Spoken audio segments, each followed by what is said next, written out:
The next global energy race won't be fought over oil. It won't be fought over natural gas. It may well be fought over small modular nuclear reactors. The race is no longer hypothetical. It is underway. China and Russia have moved ahead. Western companies are racing to catch up. Artificial intelligence is driving demand, and governments are investing billions. But who will dominate the next generation of nuclear energy? And that's exactly what we're going to explore in today's episode. So let's dive right in.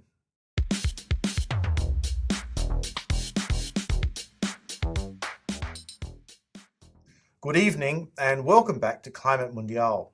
Over the last year or so, I've published a few episodes on this channel exploring one of the most talked about developments in the energy sector, and that is of small modular nuclear reactors. As a reminder, small modular reactors are those with an installed electrical generating capacity of up to around 300 megawatts that can generate heat that can be used in industrial applications and that can be prefabricated in factories and delivered to site. They offer significant advantages over traditional nuclear technology in that they can reduce construction times, capital costs, and also improve safety. In the first episode that I published on the channel, I set out what these reactors are and why they had attracted so much interest. In the second episode, I sat down with Magnus Mori and Rachel Johnson from Urenco, one of the world's leading uranium enrichment firms, to discuss the realities of fuel supply, enrichment, regulation, and what it will actually take to move these technologies from promising concepts to commercially viable industries. Those conversations remain some of the most technically detailed discussions we've had on this channel, but a great deal has changed since then. Today, the question is no longer whether small modular reactors are technically possible. That question has largely been answered. The more interesting question is this: who is actually going to dominate the next generation of nuclear energy? Because what we're witnessing is no longer simply the development of a new technology. We're witnessing the beginning of what may become known as the next global energy race. When I first discussed small modular reactors on this channel, the industry was largely still proving itself. Today, the landscape looks quite different. Large industrial users are beginning to sign agreements for future nuclear power. Growth in artificial intelligence technologies and hyperscale data centers to support them have dramatically changed the conversation around electricity demand. Reliable 24-hour electricity has suddenly become one of the world's most valuable commodities. As a result, construction of small modular reactors has accelerated. In Canada,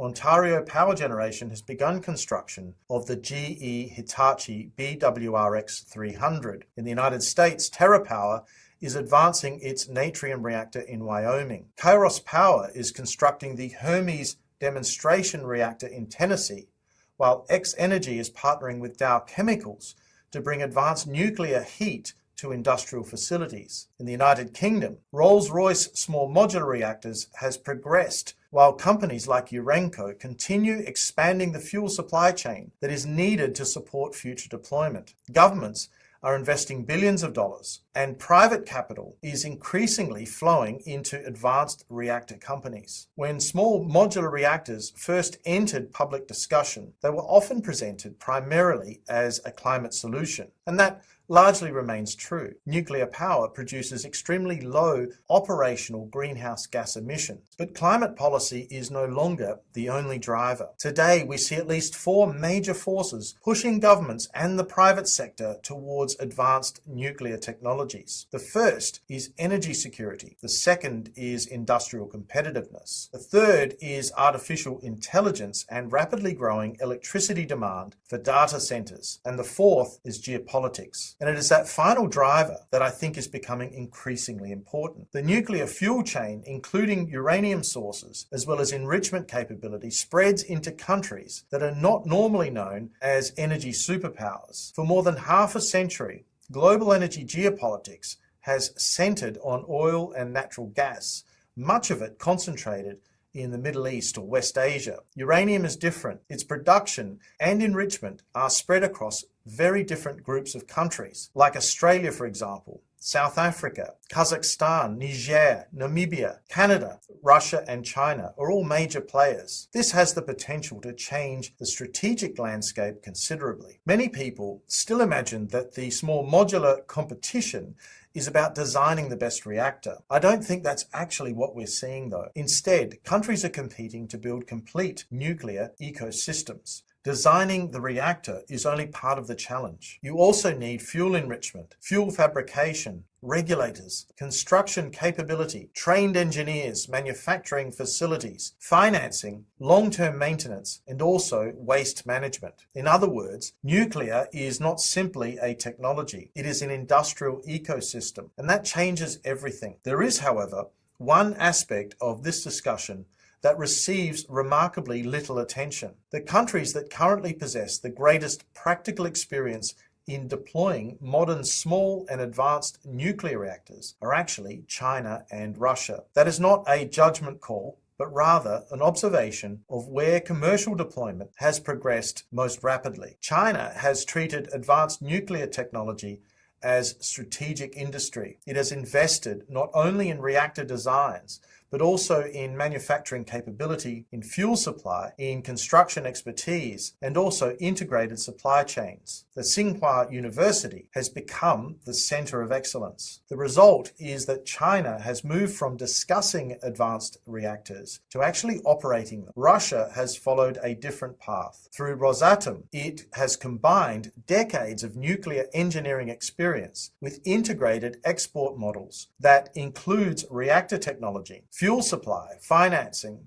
operational support, and also long-term partnerships. It is one of the few organizations in the world capable of offering the entire nuclear package. Meanwhile, the Western world has largely pursued a different strategy. Rather than relying on single national champions, countries like the United States, Canada, and also the United Kingdom have encouraged competition between multiple private developers. That approach may ultimately produce outstanding technologies. It may also produce greater innovation over the longer term, but it has generally resulted in slower deployment, and that creates an important geopolitical question. How should Western countries respond when the early commercial leaders happen to be strategic competitors? That is not simply an engineering question. It is a foreign policy question, and it is likely to shape this industry for decades to come.